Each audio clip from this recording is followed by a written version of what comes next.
नमस्कार, जोहार। मैं पूनम और आप देख रहे हैं जोहार झारखंड। चलिए जानते हैं आज की 25 महत्वपूर्ण बड़ी खबरों को। रामगढ़ के पालू जंगल मोड़ में हादसा, बाइक और स्कॉर्पियो की हुई सीधी भिड़ंत, पिता ने मौके पर तोड़ा दम, बेटा गंभीर। रामगढ़ जिले के पतरातू थाना क्षेत्र अंतर्गत पालू जंगल के समीप भीषण सड़क दुर्घटना हो गई। इस हादसे में सीसीएल के खलारी परियोजना में कार्यरत महावीर नायक 45 वर्ष की मौके पर ही मौत हो गई, जबकि उनका 19 वर्षीय पुत्र प्रिंस कुमार नायक गंभीर रूप से घायल हो गया। जानकारी के अनुसार महावीर नायक अपने पुत्र के साथ मोटरसाइकिल से कहीं जा रहे थे। इसी दौरान पालू जंगल के पास स्थित एक तीखे मोड़ पर सामने से आ रही स्कॉर्पियो से उनकी बाइक की आमने सामने टक्कर हो गई। टक्कर इतनी जबरदस्त थी कि महावीर नायक ने मौके पर ही दम तोड़ दिया, जबकि उनका पुत्र सड़क पर गिरकर गंभीर रूप से जख्मी हो गया। मृतक महावीर नायक भदानी नगर ओपी क्षेत्र के लपंगा गांव के निवासी थे। दुर्घटना की सूचना मिलते ही पतरातू थाना पुलिस तत्काल मौके पर पहुंची। पुलिस ने शव को अपने कब्जे में लेकर आवश्यक कानूनी प्रक्रिया शुरू की। स्थानीय ग्रामीणों की मदद से 108 एम्बुलेंस को बुलाया गया। गंभीर रूप से घायल प्रिंस कुमार नायक को पहले पतरातू ब्लॉक अस्पताल ले जाया गया, जहां डॉक्टरों ने प्राथमिक उपचार किया। युवक की हालत गंभीर देखते हुए उसे बेहतर इलाज के लिए रांची स्थित रिम्स रेफर कर दिया गया। इधर पुलिस ने दुर्घटनाग्रस्त दोनों वाहनों मोटरसाइकिल और स्कॉर्पियो को जब्त कर थाना ले आई है। पुलिस के अनुसार पोस्टमार्टम के लिए शव को रामगढ़ सदर अस्पताल भेजा गया। मामले की जांच की जा रही है।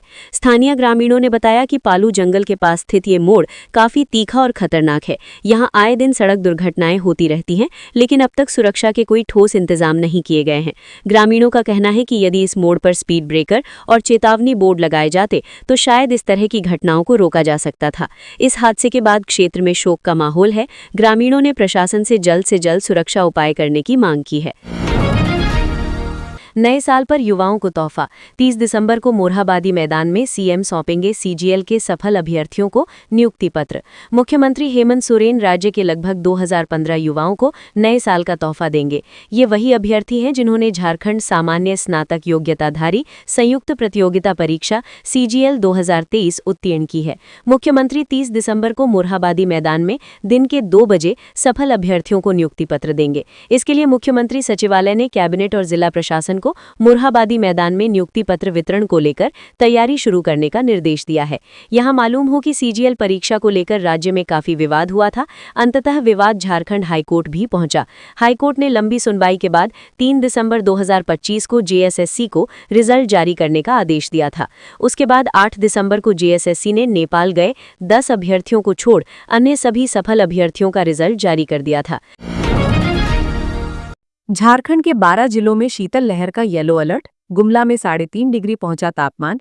जानिए अन्य जिलों का हाल। झारखंड में कड़ाके की ठंड से जिंदगी ठिठुर रही है। लगातार न्यूनतम पारा लुढ़क रहा है। दिन में भी सिहरन महसूस हो रही है। अगले 2 दिनों तक न्यूनतम पारा में और 2 डिग्री तक कमी आने का अनुमान है, लेकिन नववर्ष की दस्तक से ठीक पहले न्यूनतम पारा में 2 से 3 डिग्री इजाफा होने की संभावना जताई गई है। रांची में कड़ाके की ठंड को देखते हुए 31 दिसंबर तक सभी स्कूलों को बंद कर दिया गया है। मौसम केंद्र ने गढ़वा, पलामू, लातेहार, लोहरदगा, गुमला, चतरा, कोडरमा, हजारीबाग, रामगढ़, बोकारो, रांची और खूंटी जिला में शीतल लहर को लेकर येलो अलर्ट जारी किया है। मौसम केंद्र रांची की ओर से 27 जनवरी को जारी रिपोर्ट के मुताबिक सबसे ज्यादा ठंड गुमला में रिकॉर्ड हुई है। यहां न्यूनतम पारा 3.5 डिग्री पर पहुंच गया है। यहां का अधिकतम पारा 21 डिग्री है। इसकी वजह से दिन में भी सिहरन महसूस हो रही है। लोगों का घरों से निकलना मुश्किल हो गया है। जगह जगह लोग अलाव तापते नजर आ रहे हैं। गुमला से सटे खूंटी का भी हाल बेहाल है। यहां का न्यूनतम पारा 5 डिग्री रिकॉर्ड हुआ है। हालांकि ठंड के बावजूद खूंटी के सभी जलप्रपात और नदियों के तट पर पर्यटकों की खासी भीड़ देखी जा रही है। लोग पिकनिक मनाकर साल 2025 को अलविदा कर रहे हैं। झारखंड में कहीं कहीं सुबह के वक्त हल्के से मध्यम दर्जे का कोहरा और बाद में आसमान साफ रहने का अनुमान है। राज्य के पश्चिमी हिस्सों में शीतल लहर ने आम जनजीवन को बुरी तरह प्रभावित किया है। मौसम केंद्र की ओर से सुझाव दिया गया है कि पूरी तैयारी के बाद ही घर से बाहर निकले। मुकम्मल तरीके से गर्म कपड़े पहने। पेट में दर्द, उल्टी या दस्त होने पर तुरंत डॉक्टर से मिले। धनबाद के सराय ढेला न्यू बैंक कॉलोनी के कचरा गोदाम में लगी आग, सारे सामान जलकर खाक। शहर के सराय ढेला थाना क्षेत्र अंतर्गत न्यू बैंक कॉलोनी स्थित एक कचरा गोदाम में शनिवार को अचानक भीषण आग लग गई, जिससे इलाके में अफरा तफरी मच गई। आग इतनी तेजी से फैली कि कुछ ही देर में गोदाम से ऊंची ऊंची लपटें उठने लगी और आसपास के लोग दहशत में आ गए। स्थानीय लोगों ने तुरंत घटना की सूचना दमकल विभाग को दी और अपने स्तर से भी आग बुझाने का प्रयास शुरू किया। सूचना मिलते ही दमकल विभाग मौके पर पहुंचे, लेकिन संकरी गली होने के कारण दमकल की गाड़ी को घटनास्थल तक पहुंचने में काफी परेशानी हुई। हालांकि एक गाड़ी ने मौके पर पहुंचकर कड़ी मशक्कत के बाद आग पर काबू पाया, जिससे आसपास के घरों और दुकानों को बड़ी क्षति से बचा लिया गया। घटना के संबंध में गोदाम मालिक सूरज कुमार ने बताया कि उन्हें आग लगने की जानकारी आसपास के लोगों ने फोन से दी। मौके पर पहुंचने पर उन्होंने देखा कि पूरा गोदाम आग की चपेट में आ गया है। उन्होंने बताया कि जिस वक्त घटना घटी गोदाम बंद था। इस अलगी की घटना में गोदाम में रखा सारा सामान जलकर राख हो गया, जिससे उन्हें लाखों रुपए का नुकसान हुआ है। उन्होंने कहा कि पिछले 15 वर्षों से यहां कचरा गोदाम का संचालन कर रहे हैं। फिलहाल आग लगने के कारणों का पता नहीं चल सका है। पुलिस मामले की जांच कर रही है। राष्ट्रपति द्रौपदी मुर्मू का झारखंड दौरा, 3 दिनों तक रांची के इन रूट्स पर नहीं चलेंगे कोई वाहन। भारत की राष्ट्रपति द्रौपदी मुर्मू के 3 दिवसीय झारखंड दौरे को लेकर 3 दिनों तक ट्रैफिक में बड़े बदलाव किए गए हैं, जिनका सीधा असर भारी और सवारी दोनों तरह के वाहनों पर पड़ेगा। ऐसे में सुरक्षा कारणों से कई रूट पर 1 घंटे तक सभी तरह के वाहनों का परिचालन पूरी तरह से बंद रहेगा। राष्ट्रपति के झारखंड दौरे को लेकर ट्रैफिक में सबसे महत्वपूर्ण बात 3 दिनों तक 1 घंटे तक लोक भवन से रांची एयरपोर्ट तक के सड़क पर सभी तरह के वाहनों का परिचालन बंद रहने के संबंध में है। रांची के ट्रैफिक एसपी राकेश सिंह ने बताया कि राष्ट्रपति के आगमन और प्रस्थान के दौरान 28, 29 और 30 दिसंबर को 1-1 घंटे के लिए लोक भवन से एयरपोर्ट तक के ट्रैफिक को रोक दिया जाएगा। वहीं 28 दिसंबर को शाम 6 से 7 बजे तक हरमू बाईपास एयरपोर्ट से लोक भवन तक का मार्ग बंद रहेगा। 29 दिसंबर को सुबह 9:30 से 10:30 तक और शाम 4 बजे से लेकर 5 बजे तक एयरपोर्ट से हरमू बाईपास और लोक भवन तक सभी मार्ग बंद रहेंगे। जबकि 30 दिसंबर को सुबह 8 बजे से लेकर 4 बजे तक लोक भवन से लेकर रांची एयरपोर्ट तक के सभी मार्ग बंद रहेंगे। राष्ट्रपति द्रौपदी मुर्मू के 3 दिवसीय झारखंड दौरे को लेकर राजधानी रांची में ट्रैफिक को लेकर कई अहम बदलाव किए गए हैं। रांची के ट्रैफिक एसपी राकेश सिंह ने इस संबंध में आदेश जारी कर दिया है। साथ ही साथ सुरक्षा प्रोटोकॉल को देखते हुए आम लोगों से अपील की गई है कि वे निर्धारित समय में वैकल्पिक मार्ग और रिंग रोड का उपयोग करें, ताकि सुरक्षा व्यवस्था और यातायात दोनों सुचारू रह सके। ट्रैफिक कार्यालय से दी गई जानकारी के अनुसार राष्ट्रपति 28, 29 और 30 दिसंबर को रांची आगमन और अलग अलग स्थानों के भ्रमण पर रहेंगी। इसी को लेकर रांची शहर में तीनों दिन विशेष यातायात व्यवस्था लागू की गई है। 28 दिसंबर को शाम 4 बजे से रात 8:30 बजे तक रांची शहर में सभी बड़े छोटे मालवाहक वाहनों, बसों और सवारी वाहनों का शहर में प्रवेश और संचालन प्रतिबंधित रहेगा, जबकि भारी मालवाहक वाहन रिंग रोड से होकर अपने गंतव्य तक जा सकेंगे। 29 दिसंबर को सुबह 7 से 11 बजे और शाम 4 से रात 8:30 बजे तक पूरे शहर में सभी बड़े छोटे मालवाहक बसें और सवारी वाहन नहीं चल सकेंगे। 30 दिसंबर को सुबह 8 बजे से लेकर 4 बजे तक रांची शहर में सभी बड़े छोटे मालवाहक बसें और सवारी वाहनों का शहर में प्रवेश और संचालन बंद रहेगा, जबकि भारी मालवाहक वाहन रिंग रोड से होकर जा सकेंगे और नो एंट्री समय पूर्ववत रहेगा। इसी अवधि में हिन्नू चौक से लोक भवन तक के पूरे मार्ग पर सभी प्रकार के मालवाहक, ऑटो, टोटो और सवारी वाहनों की आवाजाही प्रतिबंधित रहेगी। केवल इमरजेंसी सेवाओं पर छूट होगी। साथ ही आवश्यकता पड़ने पर पुलिस अन्य मार्गों को भी अल्प समय के लिए डाइवर्ट या स्टॉप कर सकती है। रांची के अरगोड़ा चौक में हार्डवेयर दुकान में लगी भीषण आग। राजधानी के अरगोड़ा चौक के समीप स्थित एक हार्डवेयर की दुकान में देर रात भीषण आग लग गई। आग की लपटें इतनी तेज थीं कि सत्यम हार्डवेयर नामक ये दुकान पूरी तरह से जलकर राख हो गई। हार्डवेयर की दुकान होने के कारण अंदर रखे ज्वलनशील पदार्थ, पेंट्स, थिनर, प्लास्टिक के सामान आदि ने आग को तेजी से भड़का दिया, जिसके कारण देखते ही देखते आग ने विकराल रूप ले लिया। स्थानीय लोगों ने शुक्रवार की देर रात को दुकान से धुआं और आग की लपटें निकलती देखी गई। इसके बाद तुरंत दमकल विभाग को इसकी सूचना दी। सूचना मिलते ही दमकल की कई गाड़ियां तत्काल मौके पर पहुंची और कड़ी मशक्कत के बाद आग पर काबू पाया।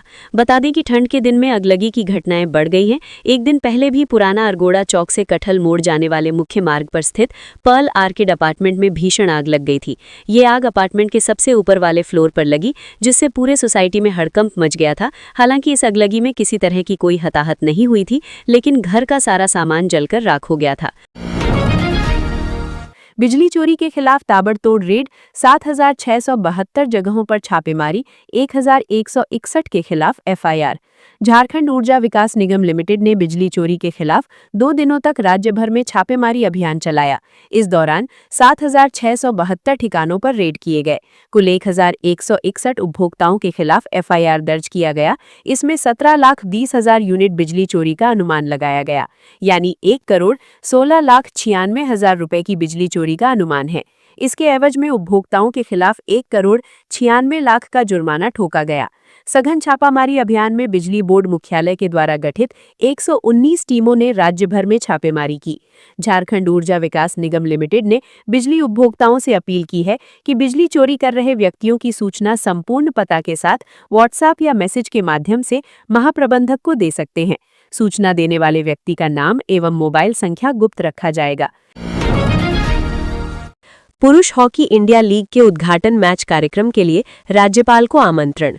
हॉकी इंडिया के महासचिव भोलानाथ सिंह और हॉकी इंडिया के महानिदेशक आर.के. श्रीवास्तव ने शनिवार को लोक भवन में राज्यपाल संतोष कुमार गंगवार से मुलाकात की।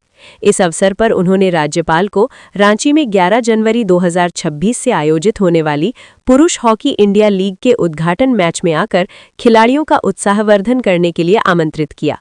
बताते चलें कि 3 जनवरी 2026 से आरंभ होने वाली पुरुष hockey India league match Chennai, Ranchi और भुवनेश्वर में आयोजित की जा रही है।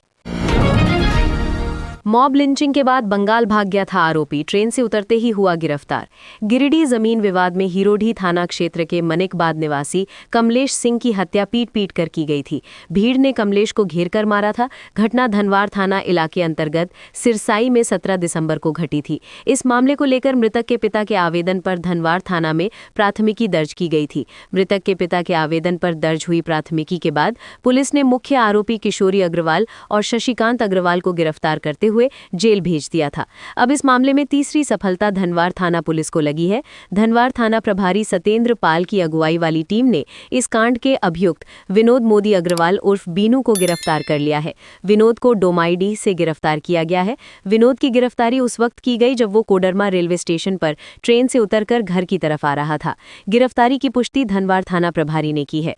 इधर पुलिस ने बताया कि घटना को अंजाम देने के बाद बीनू कोलकाता भाग गया था। एसपी डॉक्टर विमल कुमार ने जब मामले के एसआईटी गठित की तो टीम कोलकाता तक पहुंची। थाना प्रभारी सतेंद्र पाल भी दल बल के साथ कोलकाता गए थे। कोलकाता में बीनू नहीं मिला। इस बीच शुक्रवार की रात को पुलिस को ये पुख्ता सूचना मिली कि विनोद मोदी कोलकाता से वापस अपने घर आ रहा है। एसपी डॉक्टर विमल कुमार को मिली सूचना पर पुलिस ने त्वरित कार्रवाई की और विनोद मोदी को गिरफ्तार किया। कड़ाके की ठंड का कहर, शीतल लहरी की चेतावनी के बीच रांची में केजी से 12वीं तक के स्कूल 31 दिसंबर तक बंद। झारखंड में लगातार गिरते तापमान और शीतल लहरी की चेतावनी को देखते हुए जिला प्रशासन अलर्ट मोड में आ गया है। भारत मौसम विज्ञान विभाग के रांची स्थित मौसम विज्ञान केंद्र द्वारा जारी विशेष बुलेटिन में राज्य में अगले आदेश तक भीषण ठंड और शीतल लहरी की संभावना जताई गई है। मौसम विभाग ने रांची जिले को येलो जोन में रखते हुए ठंड के बढ़ते असर को लेकर सतर्क किया है। मौसम विभाग की चेतावनी के मद्देनजर रांची जिला प्रशासन ने भारतीय नागरिक सुरक्षा संहिता की धारा 163 के तहत महत्वपूर्ण आदेश जारी किया है। आदेश के अनुसार रांची जिले में संचालित सभी सरकारी, गैर सरकारी और निजी विद्यालयों में केजी से लेकर 12वीं कक्षा तक के छात्रों के लिए पठन पाठन कार्य अस्थायी रूप से स्थगित रहेगा। ये आदेश 27 दिसंबर 2025 से लागू होकर 31 दिसंबर 2025 तक प्रभावी रहेगा। जिला प्रशासन ने स्पष्ट किया है कि अत्यधिक ठंड और शीतल लहरी से बच्चों के स्वास्थ्य पर प्रतिकूल प्रभाव पड़ने की आशंका है। खासतौर पर छोटे बच्चों और किशोरों में सर्दी, खांसी और बुखार जैसी समस्याएं बढ़ सकती हैं। विद्यार्थियों की सुरक्षा और स्वास्थ्य को प्राथमिकता देते हुए ये फैसला लिया गया है। प्रशासन ने सभी स्कूल प्रबंधन को आदेश का सख्ती से पालन करने का निर्देश दिया है और लापरवाही बरतने पर कड़ी कार्यवाही की चेतावनी दी है। हालांकि आदेश में ये भी कहा गया है कि यदि इस अवधि में किसी विद्यालय में पहले से निर्धारित परीक्षाएं हैं तो स्कूल प्रबंधन अपने विवेक से उनका संचालन कर सकता है। ऐसे मामलों में छात्रों की सुविधा और सुरक्षा के लिए आवश्यक इंतजाम करने की सलाह दी गई है। देवघर में स्वास्थ्य मंत्री देर रात गरीब मरीज की मदद करने पहुंचे, एम्स की कार्यप्रणाली पर जताई नाराजगी। स्वास्थ्य मंत्री डॉक्टर इरफान अंसारी गरीब आदिवासी महिला की गुहार पर देर रात देवघर के बसनली गांव मदद करने पहुंचे और खुद मरीज की जांच की। इस दौरान उन्होंने मरीज की पत्नी से चिकित्सीय स्थिति की पूरी जानकारी ली। डॉक्टर इरफान अंसारी ने मामले की गंभीरता को देखते हुए तत्काल एम्बुलेंस की व्यवस्था कर मरीज को रांची रेफर कराया। साथ ही परिजनों को आर्थिक सहायता प्रदान की ताकि इलाज में किसी प्रकार की परेशानी न हो। उन्होंने रांची में मरीज के समुचित इलाज की व्यवस्था सुनिश्चित करवाई गई। इस दौरान परिजनों ने मंत्री को बताया कि मरीज एक गरीब आदिवासी परिवार से है। उनका पहले रांची के रिम्स में इलाज चल रहा था, वहां से उन्हें एम्स देवघर रेफर किया गया था। परिजनों ने आरोप है कि एम्स में समुचित इलाज किए बिना ही मरीज को दोबारा रिम्स रेफर कर दिया गया। इस जानकारी पर स्वास्थ्य मंत्री एम्स देवघर की कार्यप्रणाली पर कड़ी नाराजगी जताई। उन्होंने कहा कि गरीब और आदिवासी मरीज बड़ी उम्मीद के साथ एम्स पहुंचते हैं, लेकिन यदि वहां से भी अगर बार बार रेफर किया जाएगा तो संस्था की उपयोगिता पर सवाल खड़े होते हैं। उन्होंने इसे गंभीर और चिंताजनक विषय बताते हुए कहा कि यदि इलाज की पर्याप्त व्यवस्था नहीं है तो एम्स प्रबंधन को स्थिति स्पष्ट करनी चाहिए। उन्होंने आवश्यकता पड़ने पर स्वयं एम्स जाकर इस मुद्दे पर चर्चा करने की बात कही। बता दी कि स्वास्थ्य मंत्री ने फोन आने पर अपना पूर्व निर्धारित कार्यक्रम रद्द कर दिया और बिना विलंब किए देर रात ही गांव पहुंच गए। स्वास्थ्य मंत्री की इस मानवीय पहल पर ग्रामीणों ने आभार व्यक्त किया और कहा कि उन्होंने साबित कर दिया है कि वे वास्तव में गरीबों और जरूरतमंदों के लिए समर्पित हैं। इस पर डॉक्टर इरफान अंसारी ने कहा कि ये उनका कर्तव्य है। वे पहले एक डॉक्टर हैं और डॉक्टर का सबसे बड़ा धर्म सेवा है। जब तक जीवन है जनता की सेवा करते रहेंगे। कोडरमा में गहरा सकता है बिजली संकट। कोडरमा जिले में आने वाले कुछ दिनों में बिजली संकट गहरा सकता है। कोडरमा थर्मल पावर प्लांट की एक यूनिट 16 दिसंबर से बंद पड़ी है, जिससे 500 मेगावाट बिजली का उत्पादन किया जाता था। वहीं कोडरमा थर्मल पावर प्लांट और झुमरी तिलैया के बिशुनपुर ग्रिड के बीच 132 केवीए कंडक्टर रिप्लेसमेंट का कार्य चल रहा है, जो अब तक पूरा नहीं हो पाया है। इस कार्य को पूरा करने में अभी 1 सप्ताह का समय लग सकता है। कोडरमा थर्मल पावर प्लांट के चीफ इंजीनियर संजय कुमार ने बताया कि वर्तमान में कोडरमा थर्मल पावर प्लांट के 2 यूनिट में से केवल 1 यूनिट से ही बिजली उत्पादन किया जा रहा है, जिसके कारण पर्याप्त बिजली आपूर्ति नहीं हो पा रही है।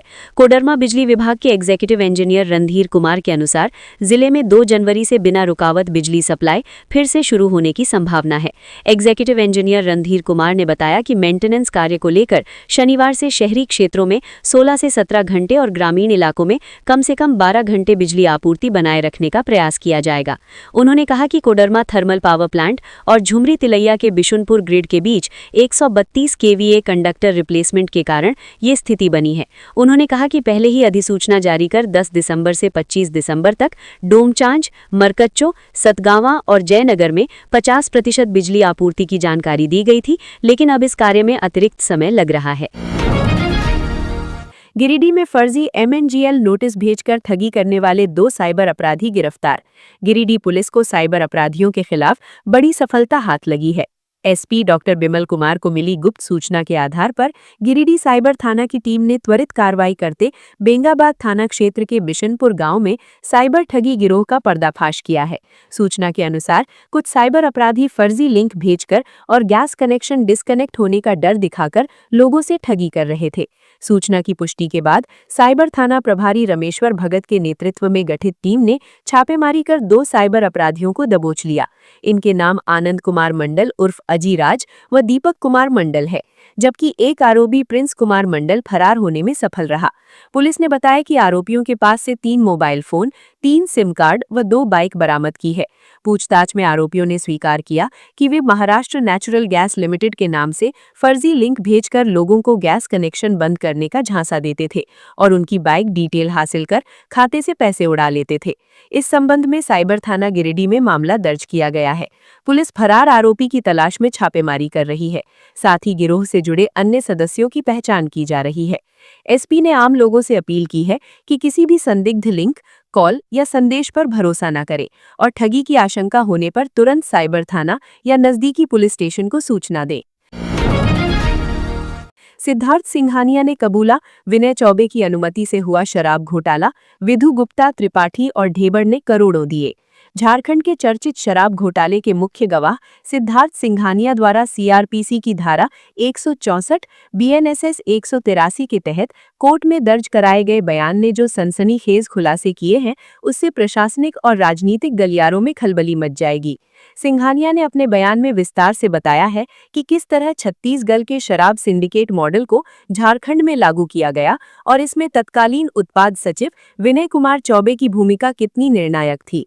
सिद्धार्थ के कोर्ट में दिए बयान के मुताबिक झारखंड में शराब के व्यापार को नियंत्रित करने के लिए जानबूझकर छत्तीसगढ़ का मॉडल अपनाया गया। इस साजिश के केंद्र में छत्तीसगढ़ के अनवर ढेबर, अरुणपति त्रिपाठी और झारखंड के तत्कालीन उत्पाद सचिव विनय कुमार चौबे थे। छत्तीसगढ़ के अधिकारी अरुणपति त्रिपाठी को JSBCL का कंसल्टेंट बनाना और टेंडर की शर्तों को इस तरह तोड़ना मरोड़ना कि केवल छत्तीसगढ़ की चुनिंदा कंपनियों को फायदा मिले, ये सब विनय चौबे के संरक्षण और सहमति से हुआ। राज्य में विदेशी शराब की आपूर्ति के लिए FL10A लाइसेंस नीति लाई गई। इसके पीछे का मुख्य उद्देश्य कमीशनखोरी था। सिंघानिया ने कोर्ट को बताया कि प्रति पेटी 300 से 600 तक का अवैध कमीशन वसूला जाता था। इसके अलावा सरकारी दुकानों के माध्यम से नॉन ड्यूटी पेड शराब बेची गई। छत्तीसगढ़ की डिस्टिलरी को झारखंड में सप्लाई का लाइसेंस दिलवाने में भी विनय चौबे की सीधी संलिप्तता बताई गई है।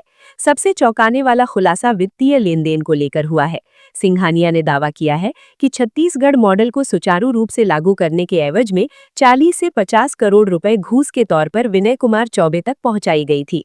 ये पैसा अनवर ढेबर, विधु गुप्ता और अरुणपति त्रिपाठी के माध्यम से दिया गया था। शराब दुकानों में करीब 2500 से 3000 कर्मचारियों की नियुक्ति प्लेसमेंट एजेंसियों के जरिए की गई, ताकि पूरे सिस्टम पर निजी सिंडिकेट का नियंत्रण रहे। साथ ही छत्तीसगढ़ में काम कर रही प्रिज्म होलोग्राफी कंपनी को ही झारखंड में होलोग्राम का काम दिया गया। उत्पाद विभाग के सचिव होने के नाते विनय चौबे की अनुमति के बिना इतना बड़ा संगठित भ्रष्टाचार संभव नहीं था। सरायकेला खरसावां जिला का चौका थाना झारखंड में सबसे बेहतर police station all India ranking में चौथा स्थान मिला। भारत सरकार के गृह मंत्रालय के द्वारा जारी किए गए all India police station ranking 2025 में झारखंड के सरायकेला खरसावां जिला के चौका थाना को पूरे भारतवर्ष में चौथा स्थान प्राप्त हुआ है। उल्लेखनीय है कि गृह मंत्रालय के द्वारा प्रत्येक वर्ष पूरे भारतवर्ष में सभी राज्यों के पुलिस थानों का सर्वे करते हुए ranking of police stations report जारी की जाती है। इस रिपोर्ट में विभिन्न बिंदुओं पर थानों का मूल्यांकन कर रैंकिंग निर्धारित की जाती है और प्रत्येक वर्ष होने वाले DGPS IGPS कॉन्फ्रेंस में ranking of police stations report जारी की जाती है, जिसमें देश के शीर्ष 10 थानों का चयन कर रैंकिंग दी जाती है। सरायकेला खरसावा के SP मुकेश लुड़ायत एक तेज तर्रार और ईमानदार छवि के IPS अधिकारी हैं।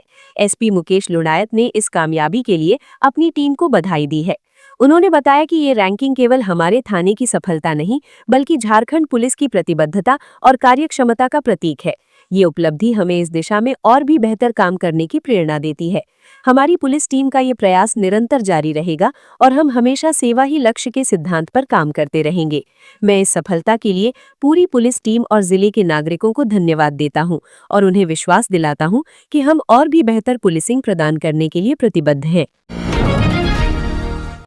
देवघर में वी-मार्ट के सामने अवैध रूप से मछली बेचने वालों पर निगम की कार्रवाई, 4 विक्रेताओं का कटा चालान।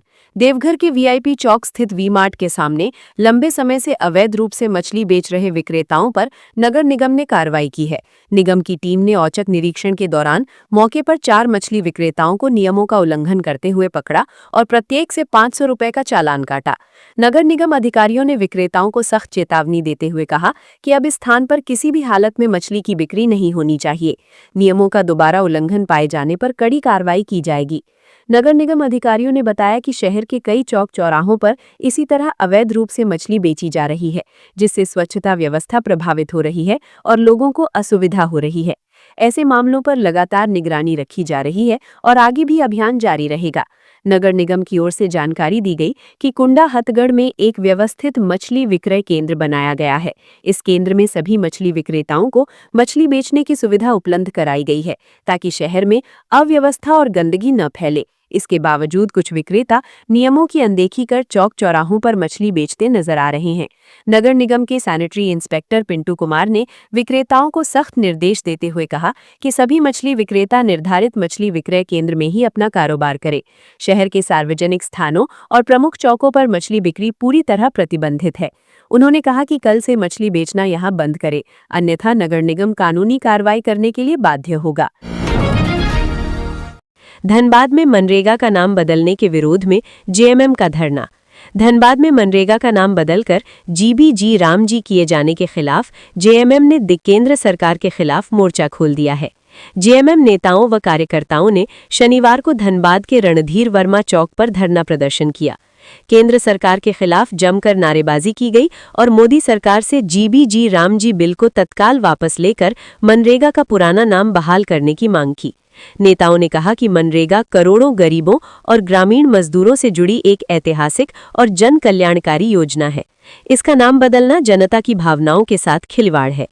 जेएमएम नेताओं ने आरोप लगाया कि केंद्र सरकार महापुरुषों के नामों और ऐतिहासिक योजनाओं में बदलाव कर समाज में जातीय उन्माद और विभाजन पैदा करना चाहती है। सरकार अपने राजनीतिक एजेंडे को लागू करने के लिए ऐतिहासिक पहचान को बदलने का प्रयास कर रही है, जिसे जेएमएम बर्दाश्त नहीं करेगा। उन्होंने चेतावनी दी कि यदि केंद्र सरकार ने फैसला अविलंब वापस नहीं लिया तो जेएमएम राज्य भर में उग्र आंदोलन छेड़ेगा। हजारीबाग में 17वीं झारखंड यूथ वॉलीबॉल प्रतियोगिता की शुरुआत। राज्य भर से पहुंचे 400 से अधिक खिलाड़ी। हजारीबाग जिले में पहली बार 17वीं झारखंड यूथ वॉलीबॉल प्रतियोगिता का आयोजन किया गया है, जिसमें 400 सबसे अधिक खिलाड़ी पूरे झारखंड से पहुंचे हैं। इस प्रतियोगिता में जो बेहतर करेंगे वो नेशनल यूथ वॉलीबॉल प्रतियोगिता में झारखंड का प्रतिनिधित्व करेंगे। हजारीबाग में 3 दिनों के लिए वॉलीबॉल खिलाड़ियों का महाकुंभ लगा है, जिसमें 400 से अधिक खिलाड़ी पूरे राज्य से हिस्सा लेने के लिए पहुंचे हैं। शनिवार को प्रतियोगिता का विधिवत शुभारंभ किया गया। इस दौरान खिलाड़ी कोर्ट में पसीना बहाते हुए नजर आए। महिला और पुरुष दोनों खिलाड़ियों में जबरदस्त उत्साह नजर आया। सभी एक दूसरे को शाब और मात देने में जुटे रहे। ये प्रतियोगिता वॉलीबॉल खिलाड़ियों के लिए बेहद महत्व रखता है, क्योंकि इस टूर्नामेंट में बेहतर करने वाले खिलाड़ियों को झारखंड यूथ वॉलीबॉल टीम में जगह मिलेगी, जो राष्ट्रीय स्तर पर आयोजित खेल में झारखंड का प्रतिनिधित्व करेंगे। वहीं हजारीबाग वॉलीबॉल संघ के अध्यक्ष अभिमन्यु प्रसाद ने कहा कि निर्धारित कार्यक्रम के तहत 17वीं झारखंड यूथ वॉलीबॉल प्रतियोगिता शुरुआत की गई है। खिलाड़ियों में खासा उत्साह नजर आ रहा है। खिलाड़ी अपने करियर को देखते हुए जी तोड़ मेहनत कर रहे हैं। इस संबंध में स्थानीय खेल प्रेमी अमरदीप यादव ने कहा कि हजारीबाग जैसे शहर में इस तरह का आयोजन होना बेहद खास है। अब हजारीबाग भी खेल के क्षेत्र में अपनी पहचान पूरे राज्य में बना रहा है। ऐसे आयोजन हमेशा होना चाहिए। वहीं खिलाड़ियों का भी कहना है कि हजारीबाग में पहली बार राज्य स्तरीय वॉलीबॉल प्रतियोगिता का आयोजन किया गया है। आयोजकों के द्वारा बेहतर सुविधा दी गई है। राष्ट्रीय स्तर के रेफरी यहां पहुंचे हैं। यहां से चयनित खिलाड़ियों को राष्ट्रीय स्तर पर अपनी पहचान बनाने का मौका मिलेगा। इस कारण ये टूर्नामेंट बेहद महत्व रखता है। खेल के क्षेत्र में अब भारत के खिलाड़ी बेहतर कर रहे हैं। कई तरह के आयोजन हो रहे हैं।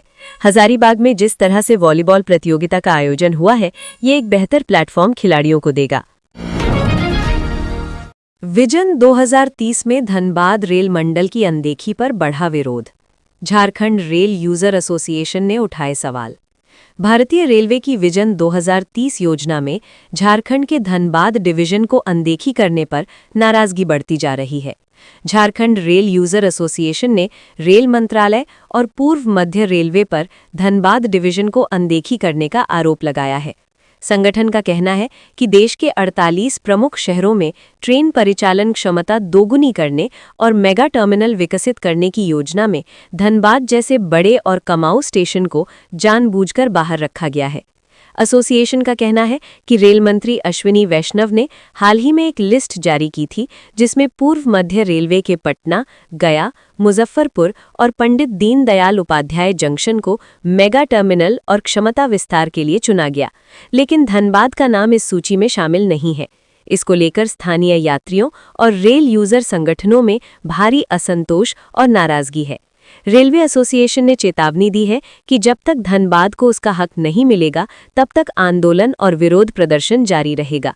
साथ ही रेल मंत्रालय से सवाल किया गया है कि क्या धनबाद सिर्फ कोयला लोडिंग के लिए है। पूछा कि यात्रियों की सुविधाओं की जिम्मेदारी रेलवे कब लेगा। बताते चले कि रेलवे की विजन 2030 योजना में दिल्ली, मुंबई, कोलकाता, चेन्नई, हैदराबाद, बेंगलुरु, पटना, लखनऊ, वाराणसी, गोरखपुर, जयपुर, भोपाल, रांची, टाटानगर, रायपुर, भागलपुर, मुजफ्फरपुर और गया जैसे कई शहरों को शामिल किया गया है, लेकिन धनबाद को इस योजना से बाहर रखा गया है, जिससे विवाद गहरा गया है। तो ये थी आज की झारखंड की महत्वपूर्ण बड़ी खबरें। अगर आप इसी तरह झारखंड के हर छोटी से बड़ी खबर की जानकारी पाना चाहते हैं तो आप हमारे चैनल को सब्सक्राइब करके रखें। तो हमें दीजिए इजाजत, फिर मिलते हैं अगली न्यूज़ में। धन्यवाद।